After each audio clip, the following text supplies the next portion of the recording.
Ethan disappeared after lunch. One moment he was sitting in a booth eating pancakes. The next he was gone. No one knew where he went. And the woman who helped him, a kind-hearted schoolteacher, was blamed for everything. Years later, he returned. Not as a boy, but as a man with a gift that would change her life forever. Madison Clark had just been transferred to Lincoln Elementary in Wheatfield, Indiana. She loved teaching and hoped to make a difference in her new assignment.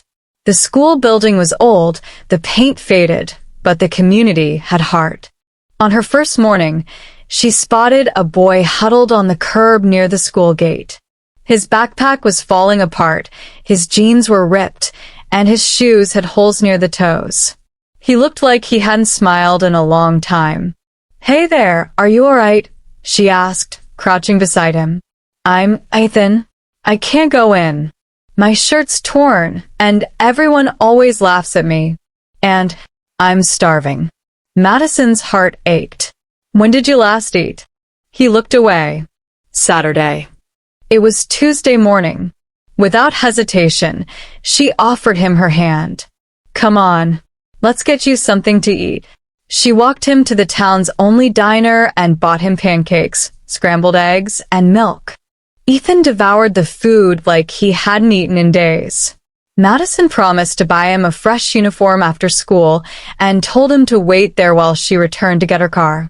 But when she came back, the booth was empty. Ethan had vanished. Back at the school, she checked every classroom, hoping Ethan had returned. He hadn't. The principal called her into his office just as a furious man stormed in. "Ethan's uncle. You were the last one seen with him," the man growled. "Where's my nephew?" "I only gave him breakfast," Madison replied. "He said he was hungry and scared." "You stole him," he shouted. "You probably trafficked him." Within hours, word spread. Parents called the school board. The sheriff came the next morning and placed Madison under arrest. She was booked for questioning.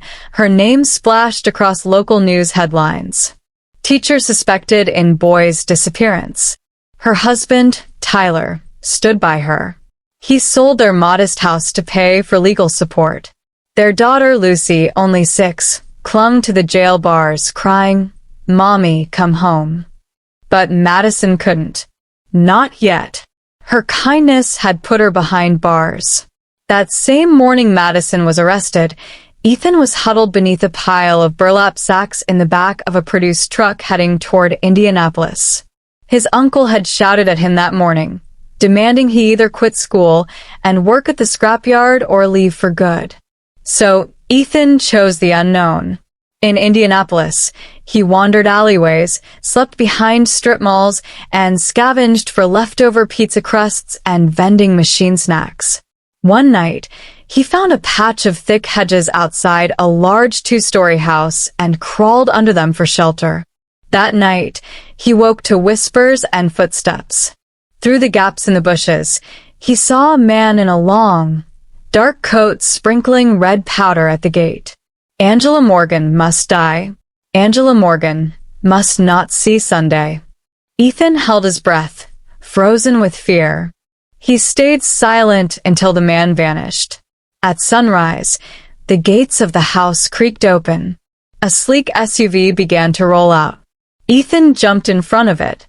"Wait! Don't step outside. Please!" he shouted. Angela Morgan, a poised woman in her 40s, stepped out, confused. "Who are you?" "There was a man here last night," Ethan said breathlessly. "He poured red powder. He said your name. He said you had to die." Her breath caught. Within an hour, her pastor arrived with anointing oil, prayers, and church members. They scrubbed the powder away and cleansed the property. Angela was shaken.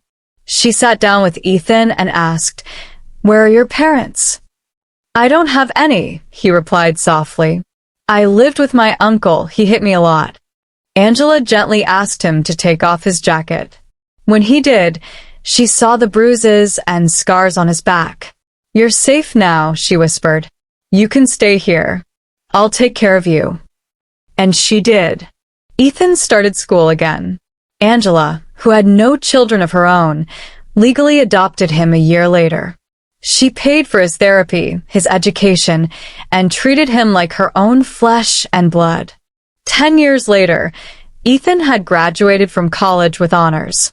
He managed 3 of Angela's businesses and oversaw her nonprofit foundation for at-risk youth. But his heart still held one unanswered question. What happened to the woman who fed him that day?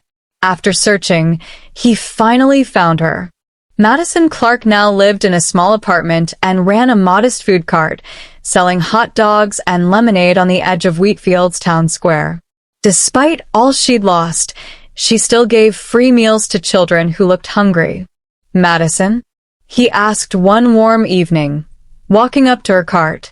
She looked up, puzzled. I'm Ethan, he said. The boy you gave pancakes to. I ran away and you paid the price for it.